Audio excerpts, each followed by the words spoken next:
కృష్ణుడు దాని మీద ఎక్కి నృత్యం చేసి దాన్ని అదుపు చేసినట్టు ఒక కథ ఉంది. ఈ కాళింగ ఇప్పటికి కూడా ఈ కృష్ణుడి గుడి చుట్టూ తిరుగుతూ కాపలా కాస్తోందని ఈ ఊరు వాళ్ళ నమ్మకం. ఈ సీక్రెట్ డోర్ నాగబంధంతో మూయబడుంది.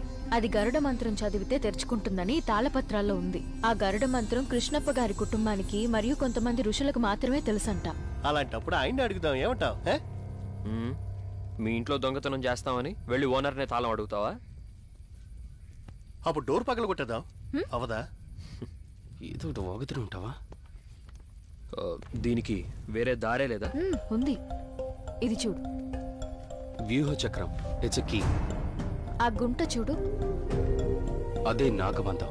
ఆ వ్యూహ చక్రాన్ని ఆ గుంటలో పెడితే ద్వారం ఓపెన్ అవుతుంది. ఈ వ్యూహ చక్రం గుడిలోనే ఎక్కడో ఉంది.